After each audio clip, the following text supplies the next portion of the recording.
Hello friends, अब इस video में हम लोग एक बहुत ही बेहतरीन सा और इंटरेस्टिंग सा टॉपिक देखने वाले, that is rectification of errors.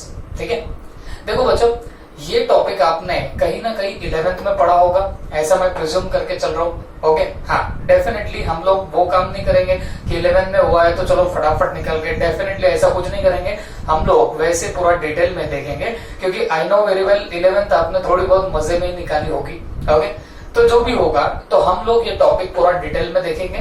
और कोई भी टॉपिक देखने से पहले यू मस्ट अंडरस्टैंड दैट, आपको एक बात पता होनी चाहिए कि ये टॉपिक पूछा कैसे कैसे गया है अभी तक के अटेम्प्ट्स में। ओके, हमारा सीए फाउंडेशन स्टार्ट हुआ है मई 2018 से, तो ध्यान रखो मई 2018 के अटेम्प्ट की अगर मैं बात करूं तो पता नहीं इंस्टीट्यूट ने कितना प्यार उधेल दिया इस पर्टिकुलर टॉपिक के ऊपर। क्यों?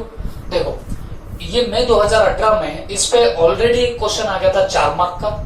उसके अलावा इंस्टीट्यूट ने वापस से एक 10 मार्क का क्वेश्चन पूछा, और इतने पे भी इंस्टीट्यूट का मन नहीं रहा तो 2 मार्क का और एक क्वेश्चन पूछ लिया। तो ओवरऑल बोलूं तो मई 2018 में इंस्टीट्यूट ने 16 मार्क्स के लिए ये पर्टिकुलर जो चैप्टर है ये सीधे सीधे पूछ लिया। ओके, देखो जनरली क्या होता है, इंस्टीट्यूट क्या करती है, जितना भी पेपर होता है ट्राई करती है कि हर पर्टिकुलर टॉपिक से एक एक क्वेश्चन निकले। ये इंस्टीट्यूट का हमेशा ट्राई होता है, लेकिन ये अटेम्प्ट ऐसी थी जहां पर रेक्टिफिकेशन ऑफ एरर पे एक नहीं, 2 नहीं, 3 क्वेश्चन निकल के आए। ओके, उसके बाद फिर आई नवंबर 2018 की अटेम्प्ट। तो यहाँ पे प्यार मैं नहीं बोलूंगा कि पूरा ही खत्म हो गया, बट फिर भी इंस्टीट्यूट ने इस पे 10 मार्क का एक ही क्वेश्चन पूछ लिया। कितना? 10 मार्क्स का एक सवाल यहाँ से निकला हुआ है। कब के अटेम्प्ट में? नवंबर 2018 में। फिर क्या हुआ? फिर मई 2019 के अटेम्प्ट आई। तो मई 2019 के अटेम्प्ट में और थोड़ा सा प्यार कम हो गया, और ये सीधे पूछा कितना गया बताना। फिर 6 मार्क्स के लिए ये पूछा गया था। अब 6 मार्क भी कैसे बच्चों, अगर मैं डिनोमिनेशन बताऊं तो 4 मार्क का एक क्वेश्चन पूछा था और एक 2 मार्क का यहाँ पे सवाल पूछा गया था। तो ऐसे मिला के 6 मार्क का यहाँ से क्या निकला है बताना, एक क्वेश्चन निकला था। ये कब की बात है? मई 2019 के अटेम्प्ट की। फिर उसके बाद हाल फिलहाल की नवंबर 19 की अटेम्प्ट आई थी। ओके, जो नवंबर 19 की अटेम्प्ट थी वो अटेम्प्ट में ये पर्टिकुलर चैप्टर वापस से बताओ तो 10 मार्क को पूछा गया। एक ही क्वेश्चन आया था और वो एक ही क्वेश्चन कितने मार्क्स का? 10 मार्क्स का पूछा गया। तो देखो, एक बात तो आपको समझ में आ रही होगी, मार्क्स में डेविएशन जरूर आता है, क्योंकि मैं आपको पहले बता दिया सीए ऐसा है केस या सीए ऐसा कोर्स है जहां पे आप कभी भी एस्टिमेट नहीं कर सकते हो कि कौन सा टॉपिक कितने मार्क्स को आएगा। ओके, लेकिन जैसे बीआरएस की हमने बात देखी, तो बीआरएस बच्चों हर पर्टिकुलर एग्जाम में 10 मार्क के लिए पूछा गया था, बीआरएस की अगर बात करूं तो।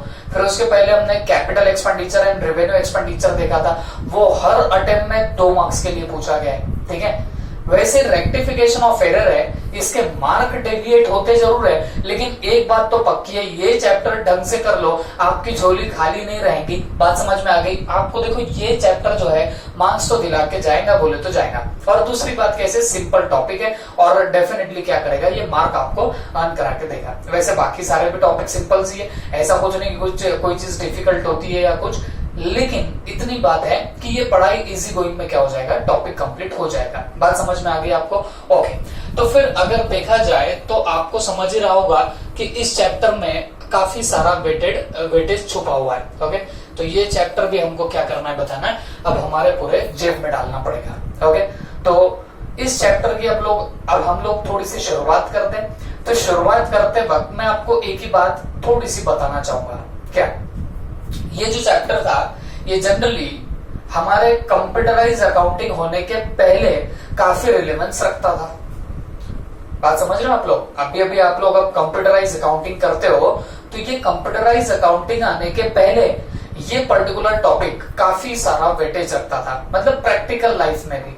ठीक है, क्यों रखता था, क्या रखता था, तो सुनो मेरी बात ध्यान से।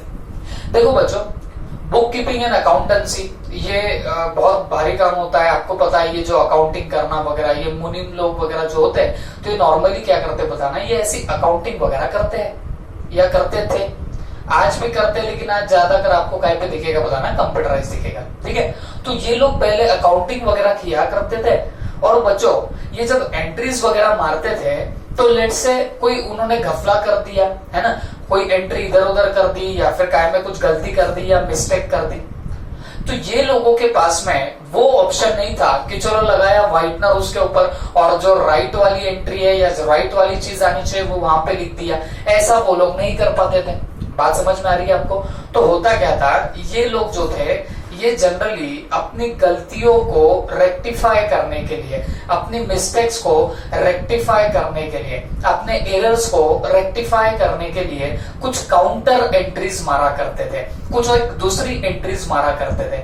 ओके, तो बच्चों ये लोग एक गलती करते हैं एंट्री में तो उसको सुधारते भी एक दूसरे एंट्री से ही थे।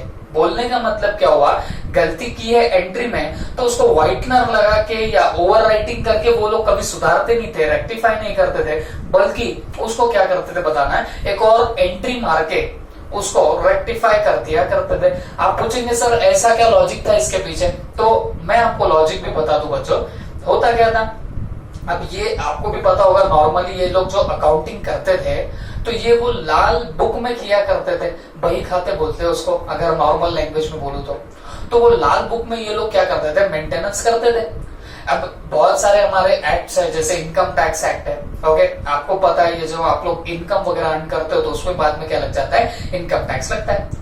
तो उसके हिसाब से क्या होता है बच्चों, आपको एक पर्टिकुलर पीरियड ऑफ टाइम तक वो बुक्स ऑफ अकाउंट मेंटेन करने पड़ते हैं। तो वो आप पकड़ के चलो वो 7-8 साल के करीब करीब या उससे ज्यादा भी करने पड़ते हैं। एक्चुअल में रिक्वायरमेंट कम की, बट आपको ज्यादा देर तक, ज्यादा टाइम तक भी आपको मेंटेन करके रखना पड़ता है books of account. Reason is that कल चल के आपको किसी चीज की जरूरत पड़ी है ना, तो उसकी एंट्री अपने पास में होनी चाहिए। तो फिर आइडियली देखा जाए तो हमको काफी टाइम तक क्या होता था बताना, वो बुक्स ऑफ अकाउंट को मेंटेन करने की जरूरत पड़ती थी। अब आप सोच के देखो, या मेरे को एक बात बताओ, आपने भी एक्सपीरियंस किया होगा। आप जो लेट से आप अभी 12th आप लोग पास, मतलब एग्जाम आपने दे दिए, डेफिनेटली पास तो होने ही वाले हो।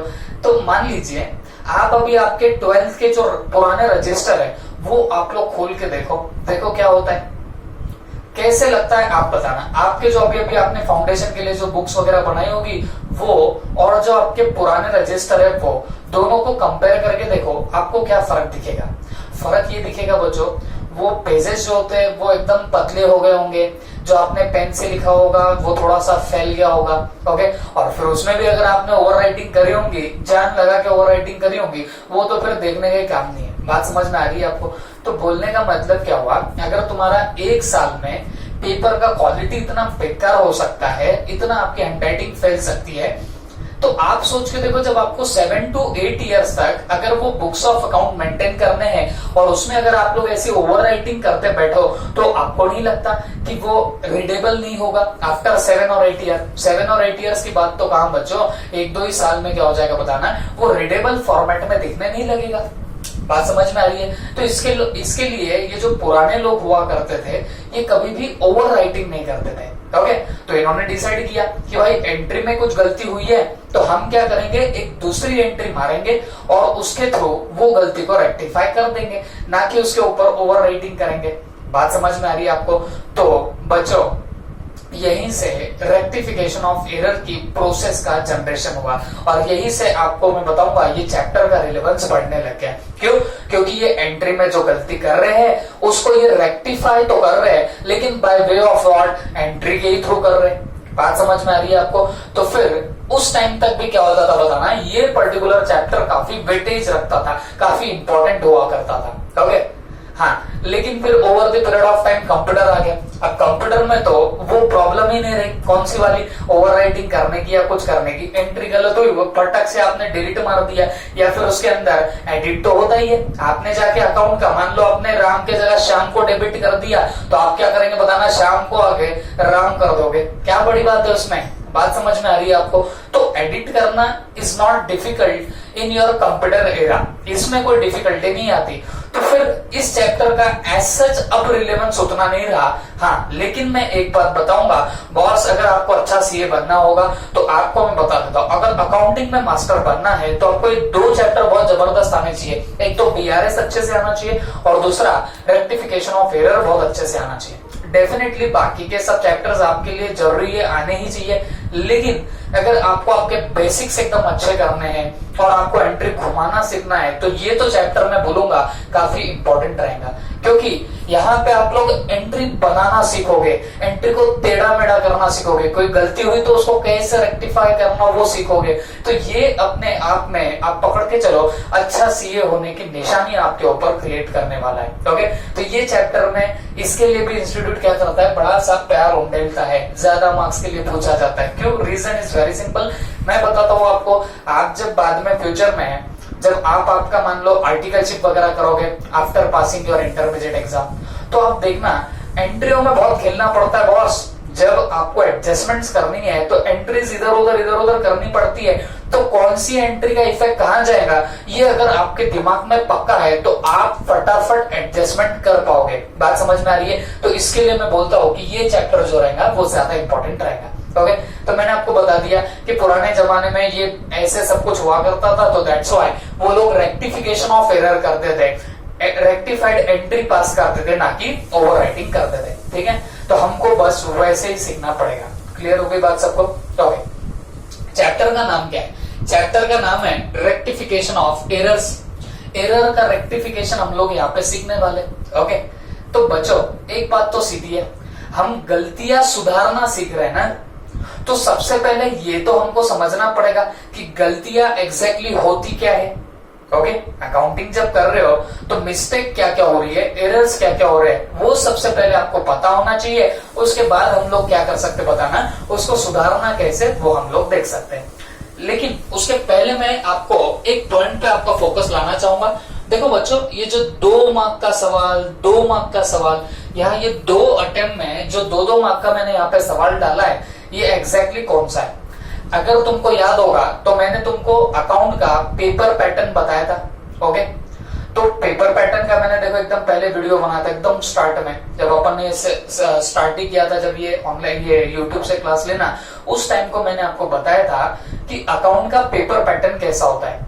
तो उसमें मैंने आपको बताया था क्वेश्चन नंबर फर्स्ट कंपल्सरीली आपको ए में क्या मिलने वाला है बताना, स्टेट द स्टेटमेंट करेक्ट और इनकरेक्ट, ये पक्का आता है, जिसमें एक क्वेश्चन होता है फॉर 2 मार्क्स। ओके, तो ध्यान रखना ये रेक्टिफिकेशन ऑफ एरर से थ्योरेटिकल पार्ट करेक्ट और इनकरेक्ट का 2 मार्क के लिए पूछा गया है मई 2018 में और मई 2019 में। 2 अटेम्प्ट में इसमें से एक बार सवाल मतलब एक सवाल यहाँ पे आके जा चुका है। Relating to what? Relating to your correct और इनकरेक्ट। ठीक है, तो वो थ्योरी से उठा देते हैं और उसके अंदर पुट कर देते हैं। ठीक है, तो अकॉर्डिंगली यहाँ पे जो मैं बताऊंगा वो थ्योरी भी आपके लिए काफी मैटर करेगी। क्लियर हो गई बात सबको? ओके, चल। और देखो कुछ लोग मेरे को पूछते थे अकाउंट में सर थ्योरी वगैरह भी आती है क्या, तो मैंने आपको पहले बता दिया बच्चों, थ्योरी यहाँ पे किस टाइप की आती है। तो सीधे सीधे बोलो तो जो आपकी प्रैक्टिकल ओरिएंटेड थ्योरी होती है वही आती है, और दूसरा जो आती है वो हम लोग तो कवर भी कर लेंगे, तो आप वैसे टेंशन भी मत लो। ओके, चल अब हम लोग देखते हैं सबसे पहले टाइप्स ऑफ एरर्स कौन कौन से होते हैं। ठीक है, ये पहले मैं रफ कर लेता हूं और उसके बाद हम लोग पढ़ते हैं टाइप्स ऑफ एरर्स। देखो आप चैप्टर कौन सा देख रहे हो, रेक्टिफिकेशन ऑफ एरर्स। तो first of all we will consider the types of errors over here. ठीक है, तो देखो बेसिकली देखा जाए तो 2 टाइप्स के एरर होते हैं। कितने? 2 टाइप्स के एरर होते हैं। कौन से? एक होता है एरर ऑफ प्रिंसिपल, एक होगा कौन सा? एरर ऑफ प्रिंसिपल, और दूसरा होता है clerical errors. Clerical errors. Okay, तो मेनली देखा जाए तो ये 2 टाइप्स के आपको एरर यहाँ पे मिलने वाले हैं। देखो चैप्टर का नाम है rectification of errors, but rectification बाद में सीखेंगे, पहले सीखेंगे कि गलतियां आपकी क्या क्या हो सकती है at the time of your accounting. ठीक है, तो हमने क्या किया, एरर्स के यहाँ पे 2 टाइप्स कर लिए। सबसे पहला क्या किया, एरर ऑफ प्रिंसिपल, और सेकंड नंबर में क्या कर रहे बताना, क्लियरिकल एरर्स। तो ये हमने 2 टाइप्स यहाँ पे बना डाले। अब ये जो एरर ऑफ प्रिंसिपल है लिखा तो हमने बड़ा शान शौकत से, अब ये भी देख लेते कि एरर ऑफ प्रिंसिपल का मतलब क्या हो गया। तो अगर मैं सीधे सीधे लफ्जों में बोलूं तो बच्चों ध्यान रखना, व्हेनेवर अकाउंटिंग कन्वेंशन और principles are not fulfilled, are not complied with भी लिख सकते हो, are not complied with, then such errors will be called as, such errors will be called as error of principle.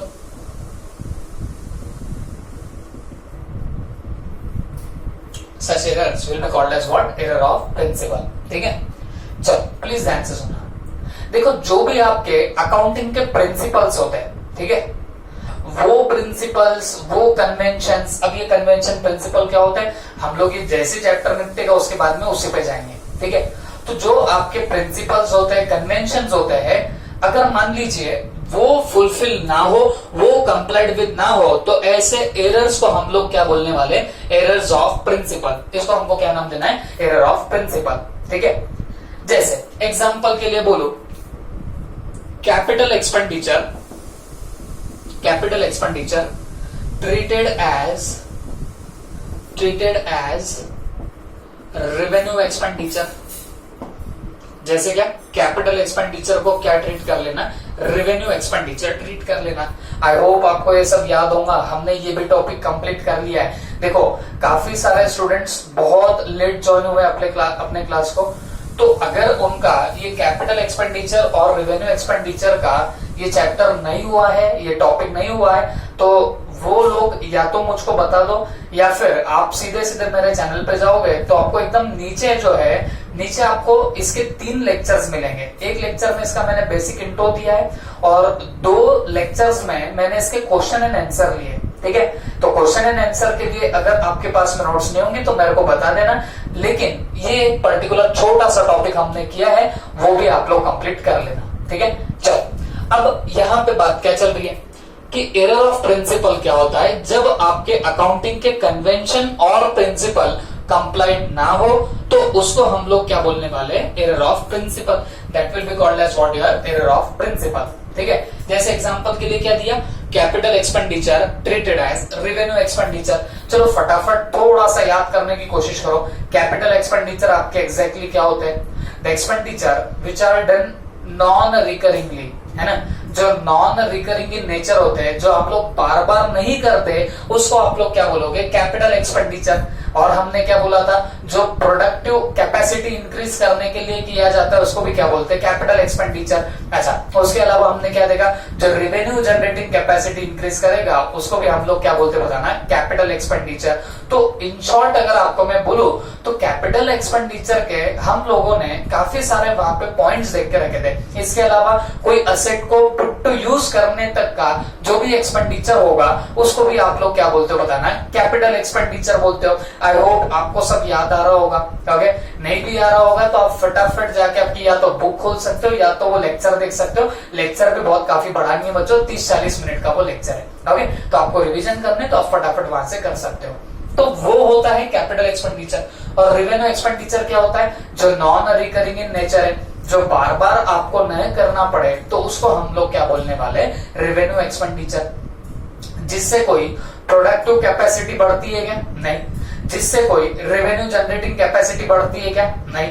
Spare part अगर होगा तो उसका अगर आप लोग क्या कर रहे हो? रिप्लेसमेंट कर रहे हो, तो वो भी आपका क्या बनने वाला है? रेवेन्यू एक्सपेंडिचर बनेगा। तो ये सब चीजें हमने उस पर्टिकुलर चैप्टर में देख के रखी है। तो बोलने का मतलब क्या है? अगर आप कैपिटल एक्सपेंडिचर को रेवेन्यू ट्रीट करो या रेवेन्यू को कैपिटल ट्रीट कर लो तो वो बनेगा आपका एरर ऑफ प्रिंसिपल। ओके, और मैं यहाँ पे लिख देता हूं और वाइसे वर्सा। अब ये तो वर्ड आपको समझता होगा, वाइसे वर्सा का मतलब होता है उल्टा, है ना। तो ये जब भी होगा तो जाके आप लोग उसको क्या बोलने वाले हो बताना? एरर ऑफ प्रिंसिपल आप लोग यहाँ पे बोलने वाले हो। Is that clear? ओके, तो अगर मैं एग्जांपल दूं, मुझे एक बात बताओ, आपने ऑफिस फर्नीचर परचेस किया, एकदम बेसिक सा example, you have purchase what? Office furniture. तो आप लोग जनरली ऑफिस फर्नीचर परचेस करने की एंट्री क्या पास करते हो? तो आप तो बोलोगे सर इसकी एंट्री आएगी फर्नीचर या office furniture account debit to bank account. Suppose हम लोग मान रहे कि आपने चेक से पेमेंट किया है, तो क्या एंट्री मारोगे बताना? Office furniture account debit to bank account. आप बोलेंगे सर ये तो ये एंट्री आनी चाहिए, है ना। हाँ, लेकिन आप मेरे को बताओ, अगर कोई बंदा गलती से इसकी एंट्री ऐसे मारे, और मैंने मेरे खुद के अभी तक के एक्सपीरियंस से बोलता हूँ, काफी बच्चे ऐसे देखे जो लोग ऐसे कोई असेट भी परचेस करनी है तो एंट्री मार के रख देते, क्या purchase account debit to bank account. मेरे को एक बात बताओ, क्या परचेस किया तुमने? Office furniture, it is your asset ना भाई, तो आप लोग वहां पे परचेस अकाउंट यूज कर सकते हो क्या? जवाब है नहीं। क्यों? परचेस सिर्फ हम लोग किसके लिए यूज कर सकते हैं? गुड्स के लिए हम लोग यूज कर सकते हैं। अगर तुमने किसी से गुड्स परचेस किए जो आप लोग बेचने वाले हो, तो जाके उसको परचेस अकाउंट से आप लोग इंडिकेट करोगे। But if you are purchasing an asset, then you will have to debit that particular asset over there। मतलब हम लोग office furniture account debit to bank account ये एंट्री पास करेंगे, ना कि कौन सी? Purchase to bank. बात समझ में आ गई आपको? हाँ, बट एक बेहतरीन से बंदे ने क्या किया, ऑफिस फर्नीचर परचेस करने की entry office furniture to bank के बजाय उसने मार दी purchase account debit to bank account. Okay, आनी क्या चाहिए थी? ऑफिस फर्नीचर टू बैंक, बंदे ने क्या मारा? Purchase account to bank. अब आप मुझे सोच के बताओ, ये ऑफिस फर्नीचर डेबिट होना चाहिए था, बट उसने क्या डेबिट कर दिया? परचेस डेबिट कर दिया। आई नो वेरी वेल, बहुत लोगों को रेक्टिफिकेशन आता होगा, तो बहुत लोगों ने एंट्री बना भी डाली होगी, लेकिन वेट, हम सिर्फ अभी क्या देख रहे हैं? एरर्स देख रहे हैं। अब एक बात बताओ, ऑफिस फर्नीचर की जगह कहां पे? ऑफिस फर्नीचर अगर असेट है तो जाना कहां चाहिए? तो आप बोलेंगे सर क्या पूछ रहे हो? बैलेंस शीट में जाना चाहिए। वेरी वेरी गुड, वो कहां जाना चाहिए था? बैलेंस शीट में जाना चाहिए था। लेकिन आपने ऑफिस फर्नीचर डेबिट नहीं किया, उसके प्लेस पे आपने तो डेबिट कर रखा है परचेस अकाउंट। बात समझ में आ रही है? गलती से आपने डेबिट किसको कर दिया? परचेस को कर दिया। और आप बताओ, अब ये परचेस अकाउंट जाता कहां पे है? तो परचेस अकाउंट तो हमारे ट्रेडिंग अकाउंट के डेबिट में चला जाता है। बात समझ में आ रही है? तो मतलब क्या हुआ, जो चीज मतलब 5,000 का अगर ऑफिस फर्नीचर परचेस किया, तो वो मेरे सीधे सीधे जाना चाहिए था बैलेंस शीट के असेट में। बट आपने एक गलती करी, आपने एक एंट्री मार दी परचेस टू बैंक, तो उससे वो परचेस डेबिट हो गया, और परचेस तो एट लास्ट कहां पे चला जाएगा बताना? आपके ट्रेडिंग अकाउंट के डेबिट में चला जाएगा। तो बोलने का मतलब क्या हुआ, आपने कहीं ना कहीं क्या किया? कैपिटल एक्सपेंडिचर को रेवेन्यू ट्रीट कर लिया। क्योंकि आपको पता है ऑफिस फर्नीचर बार बार नहीं लिया जाता, नॉन रिकरिंग इन नेचर, तो वो जाना चाहिए था असेट में, आपने उसको उठा के ट्रेडिंग में डलवा दिया। क्यों? क्योंकि आपने परचेस को डेबिट किया था। तो this error will be your what? Your error of principle. ये तुम्हारा क्या रहेगा बताना? एरर ऑफ प्रिंसिपल रहेगा। बात समझ में आ गई? वैसे ही आपने कोई टाइपराइटर परचेस किया, आज के जमाने में तो कोई करता नहीं है, but let's say computer purchase किया, तो आपने कोई कंप्यूटर परचेस किया, मेरे को एक बात बताओ, एंट्री क्या मारना चाहिए था? Sir computer account debit to bank मारेंगे, बट आपकी बुद्धि भ्रष्ट होगी और आपने एंट्री क्या मार दी बच्चों? Purchase account debit to bank account. अब क्या किया ना, कंप्यूटर जो असेट में जाना चाहिए था, अगर आप प्रॉपरली डेबिट करते तो, बट आपने गलती से परचेस को डेबिट कर दिया, तो वो परचेस तो कहां जाएगा? ट्रेडिंग के डेबिट में जाएगा। वापस से वही बात हुई। कौन सी बात हुई बताना? Capital expenditure was treated as revenue expenditure. Clear हो गई बात सबको? और या कभी तुम रेवेन्यू एक्सपेंडिचर को कैपिटल भी ट्रीट कर दो, तो भी उस एरर को आप लोग क्या बोलेंगे बताना? एरर ऑफ प्रिंसिपल बोलोगे। Is that clear? I hope you understood it well. तो हम यहाँ पे एग्जाम्पल में लिख देते हैं, furniture purchased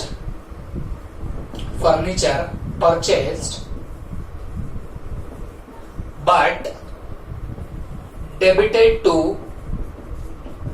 purchase account, purchase account। ठीक है, तो ये आपका हुआ error of principle. I hope you understood it well. Capital को रेवेन्यू ट्रीट किया या रेवेन्यू को कैपिटल ट्रीट किया, that error will be called as what? यार एरर ऑफ प्रिंसिपल। इसको हम लोग क्या नाम देने वाले हैं? एरर ऑफ प्रिंसिपल नाम देंगे। आई hope you understood it well. Okay, अब हम लोग आते हैं ये क्लेरिकल एरर्स पे। देखो ये एरर ऑफ प्रिंसिपल था, ये क्लेरिकल एरर्स है ना, ऐसा रहा है लास्ट में। तो इसका मतलब कहीं ना कहीं इसमें एक नहीं होगा, एक से ज्यादा होंगे। तो डेफिनेटली करेक्ट है बच्चों। क्लेरिकल एरर्स एग्जैक्टली 3 टाइप के होते हैं। ओके, 3 टाइप के आपके क्या रहेंगे बताना? क्लेरिकल एरर्स रहेंगे। कौन से 3 टाइप के आपके क्लेरिकल एरर्स होते हैं? तो सबसे पहला होता है error of omission, error of omission, फिर उसके बाद एरर ऑफ कमीशन, समझ रहे हैं आपको, error of omission, error of commission, और थर्ड होता है कॉम्पेंसेटिंग एरर। थर्ड कौन सा होगा बताना, कॉम्पेंसेटिंग एरर। तो these are 3 types of your clerical errors. ये 3 टाइप के आपके क्या बन जाएंगे, क्लियरिकल एरर्स बन जाएंगे। कौन कौन से, number 1 error of omission, error of commission और कॉम्पेंसेटिंग एरर। ठीक है, अब एरर ऑफ ओमिशन क्या होता है, पहले तो आपको ओमिशन वर्ड का मतलब समझना चाहिए। अच्छा, उसके भी पहले मैं आपको बता दूं क्लियरिकल एरर एग्जैक्टली क्या होते हैं। देखो, क्लियरिकल एरर का मतलब क्या होता है, हमारी ऐसी कुछ तो भी गलती हो गई, छपरी सी गलती हो गई, उसको आप लोग क्या बोलेंगे, क्लियरिकल एरर। यहाँ पे भारी भारी लोचे कर रहे हो आप, यहाँ पे सीधे अकाउंटिंग की कॉन्सेप्ट से, अकाउंटिंग के कन्वेंशन से आप लोग खिलवाड़ कर रहे हो, तो फिर ऐसे एरर को प्रिंसिपल एरर बोला जाएगा। ये भारी भरकम एरर होता है तो इसको बोलते हैं एरर ऑफ प्रिंसिपल, क्योंकि आप अकाउंटिंग के प्रिंसिपल से खिलवाड़ कर रहे हो, तो ये होता है एरर ऑफ प्रिंसिपल। और ये होता है क्लियरिकल मिस्टेक, जिसको आप लोग आपकी लैंग्वेज में बोलते हो सीली मिस्टेक। अरे सर ये ऐसा गलती से हो गया, ऐसा वैसा गलती से हो गया। तो ये जो टाइप के एरर्स है इसको हम लोग क्या बोलते हैं बताना है, क्लियरिकल एरर्स। यहाँ अकाउंटिंग के लोचे कर रहे हो और यहाँ पे छोटी मोटी बारीक बारीक गलतियां कर रहे हो। हाँ, बात तो सही है तो दोनों भी एरर्स, लेकिन ये बड़े लोचे करेगा, अकाउंटिंग के कॉन्सेप्ट के लोचे कर रहा है, और ये छोटी मोटी गलतियां कर रहा है। ओके, चलो ध्यान दो। सबसे पहला क्या हो रहा है, error of omission. Okay, omission word का मतलब क्या होता है, तो ओमिशन का मतलब होता है छूट जाना। ओके, छूट जाना। तो एरर ऑफ ओमिशन का मतलब क्या हुआ, आपका कुछ तो भी छूट गया। क्या छूट गया, बैग छूट गया जी नहीं, आपकी कोई एंट्री छूट गई बच्चों। और एक बात बताओ, तो ये एरर ऑफ ओमिशन 2 टाइप का हो सकता है। एक होता है कंप्लीट ओमिशन और एक होता है पार्शियल ओमिशन। 2 टाइप के आपके क्या रहेंगे बताना, एरर ऑफ ओमिशन रहेंगे। एक रहेगा कंप्लीट ओमिशन और दूसरा क्या रहेगा बताना, पार्शियल ओमिशन। तो कंप्लीट ओमिशन का मतलब क्या हुआ, कोई एक एंट्री है पूरी की पूरी आपने छोड़ दी। बात समझ में आ रही है, कोई एक एंट्री दी, जैसे मान लो आपने फर्नीचर परचेस किया था। अच्छा बताओ, फर्नीचर परचेस किया था तो एंट्री आपने क्या मारनी चाहिए थी, sir furniture account debit to bank account मारनी चाहिए थी। बट बच्चों हुआ ऐसे कि आप पता नहीं वो बिल भूल गए या क्या हुआ, बट आपने वो एंट्री मारी ही नहीं। ओके, आपने एंट्री मारी ही नहीं, तो आपका छूट गया। क्या छूट गया, एंट्री मारना छूट गया। ओके, कंप्लीटली छूटा कि थोड़ा बहुत छूटा, अरे सर कंप्लीटली छूटा, कंप्लीटली छूटा ना, तो उसको आप लोग क्या बोलोगे, कंप्लीट ओमिशन। बात समझ में आ गई, वो एरर ऑफ ओमिशन था, लेकिन आपका पूरा की पूरा एंट्री यहाँ पे छूट जाती है, तो उसको हम लोग क्या बोलेंगे, कंप्लीट ओमिशन। क्लियर हो गया सबको। उसके बाद होता है पार्शियल ओमिशन। पार्शियल ओमिशन का मतलब क्या हुआ, सर थोड़ा सा छोटा, ओके, थोड़ा सा छूटना, उसको हम लोग क्या बोलेंगे बताना है, आपका पार्शियल ओमिशन। मतलब क्या हुआ, सुनो, देखो आपको एक चीज अच्छे से पता है, हर एंट्री में एटलीस्ट 2 इफेक्ट होने चाहिए।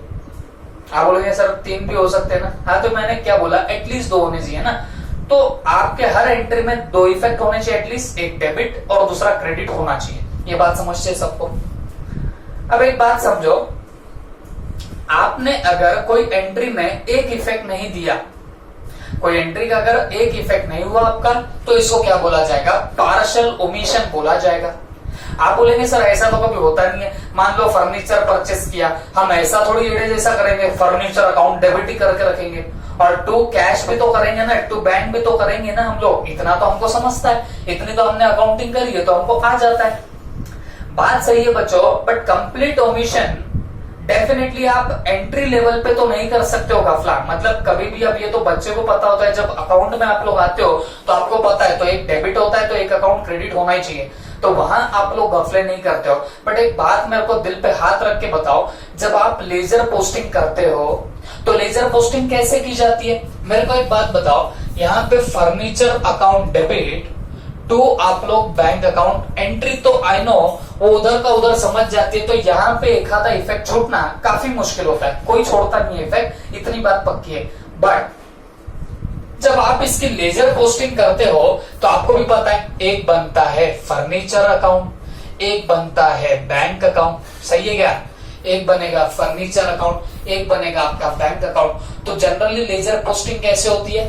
फर्नीचर अकाउंट डेबिट हुआ ना, तो फर्नीचर के डेबिट में लिखना टू बैंक, सही है क्या? फर्नीचर के डेबिट में लिखना टू बैंक। और बैंक क्रेडिट हुआ ना, तो बैंक के क्रेडिट में लिखना बाय फर्नीचर। ये जनरली आपके इफेक्ट होने चाहिए, बट आप खुद को पास्ट में ले जाके देखो, जब आपने 11th की एग्जाम दी होगी, या आप लोग जब नए नए अकाउंट सीख रहे होंगे, या आप नॉर्मली भी ऐसे मान लो आप 12th में भी आपने पार्टनरशिप वगैरह के प्रॉब्लम्स वगैरह सॉल्व करे होंगे, तो कभी ना कभी कोई टॉपिक आप जब नया नया सीखते हो तो बहुत बार हो जाता है बच्चों कि हम जब ये ऐसी एंट्री का इफेक्ट मारते हैं, तो मान लो फर्नीचर के डेबिट में टू बैंक तो डाल दिया, लेकिन कभी कभी क्या हो जाता है, बैंक में क्रेडिट में बाय फर्नीचर डालना हम लोग भूल जाते हैं। बात समझ में आ रही है आपको? तो क्या होगा, देखो मैं यहाँ पे डालना भूल गया, बाय फर्नीचर डालना भूल गया, तो ये तो बस इतना ही हुआ, फर्नीचर टू बैंक, बैंक के क्रेडिट में बाय फर्नीचर तो गया ही नहीं। तो this is what, this is your partial omission. तो मतलब क्या हुआ, वो एंट्री की लेजर पोस्टिंग जो है वो आधी हुई, आधी नहीं हुई। मैंने फर्नीचर के डेबिट में टू बैंक तो लिख दिया, लेकिन बैंक के क्रेडिट में बाय फर्नीचर लिखना रह गया ना, पार्शियली रह गया, तो इसको हम लोग क्या बोलेंगे, पार्शियल ओमिशन। बात समझ में आ गई आपको? तो दो टाइप के आपके ओमिशन हो सकते हैं, एक कंप्लीट ओमिशन, उसमें आपकी पूरी की पूरी एंट्री छूट जाएंगी, और दूसरा होता है पार्शियल ओमिशन। पार्शियल ओमिशन में क्या होता है बताना, थोड़ा बहुत आपका क्या होगा बताना, आपका इफेक्ट रह जाएगा, या एंट्री आपकी थोड़ी बहुत छूट जाएंगी। That's it. क्लियर हो गई बात सबको? ओके। इसके बाद होता है एरर ऑफ कमीशन। ओके, नाम पे जाओगे तो आपको लगेगा सर कमीशन नहीं दिया, या कमीशन आया हमने रिकॉर्ड नहीं किया, ऐसा पूछेगा। ऐसा बिल्कुल नहीं है। कमीशन वैसे किस वर्ड से डिराइव होता है? कमिट, है ना, आपने कुछ कमिट किया है, उससे डिराइव होता है कमीशन। कमिट का मतलब क्या होता है, आपने कुछ किया है, you have committed some error. तो ये एरर ऑफ कमीशन सीधे सीधे बोलो तो you have committed some error, आपने कुछ तो भी एरर किया। और एरर कैसा किया मैं आपको बताता हूं। या तो आप रॉन्ग अकाउंट, क्या बोल रहा हूं, wrong account, wrong amount, wrong totalling,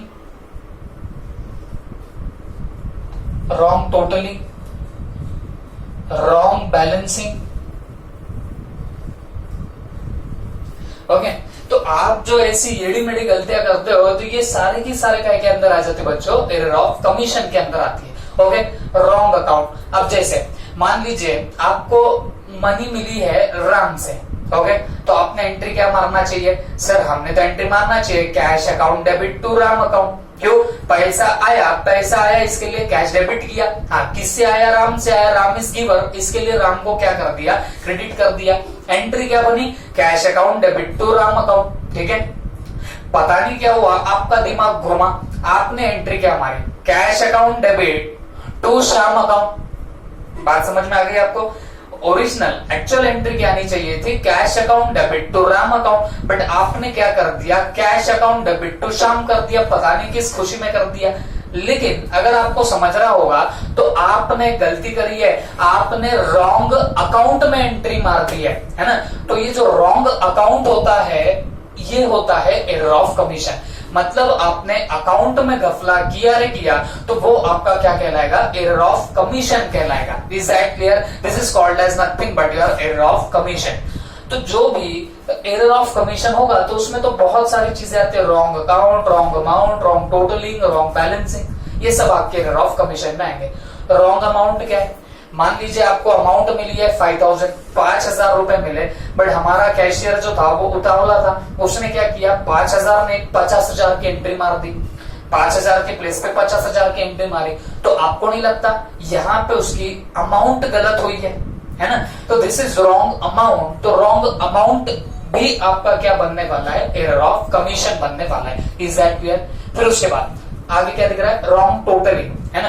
जब हम लोग टोटलिंग करते हैं, लेट्स से आपने कोई कैश बुक बनाई है, अब आपने भी देखा है एडजस्टेड कैश बुक, या आप जो भी लेजर करते हो, जो भी ट्रायल बैलेंस बनाते हो, सब में आपको टोटल करनी पड़ती है, कास्टिंग करनी पड़ती है। तो अगर आप उसमें भी घपला कर दो तो वो भी घपला क्या कहलाएगा? एरर ऑफ कमीशन कहलाएगा।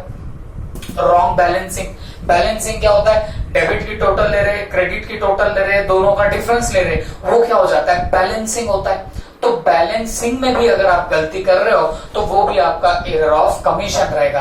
तो बोलने का मतलब क्या हुआ, जो आपकी ह्यूमन मिस्टेक होती है, ह्यूमन टेंडेंसी से जो मिस्टेक्स होती है वो सारी की सारी आपकी एरर ऑफ कमीशन में आएगी। ओके, क्या क्या आएगा एरर ऑफ कमीशन में? Wrong account, wrong amount, wrong totalling और wrong balancing also comes under what your error of commission. Okay, अच्छा, आप मेरे को पता है काफी नहीं, सारे के सारे बच्चे बहुत इंटेलिजेंट हैं, उसमें से कोई ना कोई मेरे को एक आधा डाउट पूछ सकता है, तो मैं पहले क्लैरिफाई कर देता हूं। एक डाउट शायद किसी के मन में आएगा, कोई अगर कोरिलेट कर रहा होगा तो कोई मुझे पूछेगा, सर एक मिनट रुको, आपने यहाँ पे बताया क्या, एक एग्जाम्पल बताया था एरर ऑफ प्रिंसिपल में, furniture purchase but debited to purchase account. मतलब फर्नीचर परचेस किया, एंट्री आनी चाहिए थी furniture account debit to bank account, but हमने एंट्री मारी purchase account debit to bank account. तो यहाँ पे हम बोलेंगे एरर ऑफ प्रिंसिपल। आप ही ने बताया सर, क्यों? क्योंकि यहाँ पे क्या हुआ बताना, अकाउंटिंग का लोचा क्या है, कैपिटल को रेवेन्यू ट्रीट कर लिया है तुमने, तो ये एरर ऑफ प्रिंसिपल होगा।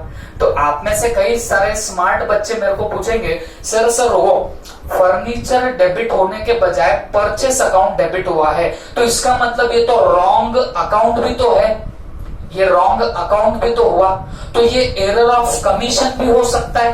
क्यों आप एरर ऑफ कमीशन उसको नहीं बोल रहे हो, है ना? ये दिमाग में किसी किसी के आएगा। बात बहुत सीधी है, फर्नीचर के बजाय मैं परचेस को डेबिट कर दूं तो मैं बोल रहा हूं कि ये एरर ऑफ प्रिंसिपल है, बट किसी किसी के दिमाग में ये डाउट आएगा कि सर ये तो रॉन्ग अकाउंट भी तो हुआ, तो रॉन्ग अकाउंट है तो इसको हम लोग एरर ऑफ कमीशन भी बोल सकते हैं क्या? तो एक बात बताता हूं बच्चों, वैसे तो वो एरर ऑफ कमीशन भी है, लेकिन स्ट्रांगली उसकी आइडेंटिटी क्या है कि वो एरर ऑफ प्रिंसिपल है। तो जब अगर कभी आपको लिखने की जरूरत पड़े तो आप उसको हमेशा एरर ऑफ प्रिंसिपल लिखोगे।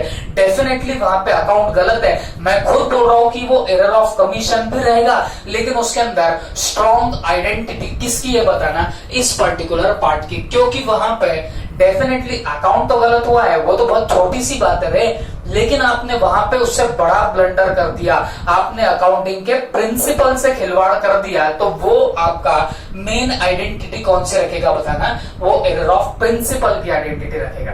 ओके, देखो दो एग्जांपल को मैं आपको कंपेयर करके देता हूं। Furniture purchase but debited to purchase account, मतलब फर्नीचर परचेस किया बट डेबिट किया किसको, परचेस को। भाई फर्नीचर परचेस कर रहे तो एंट्री क्या नीचे थी, फर्नीचर टू बैंक, बट आपने किसको डेबिट किया बोलते, परचेस को, तो आपने क्या एंट्री मारी, परचेस टू बैंक। अब यहां पे क्या हो रहा है बच्चों, यहां पे आपको समझ रहा होगा capital expenditure, furniture was capital expenditure, उसको आपने रेवेन्यू एक्सपेंडिचर ट्रीट कर दिया, तो ये क्या हो जाएगा बताना, आपका एरर ऑफ प्रिंसिपल, अकाउंटिंग के लोचे किए।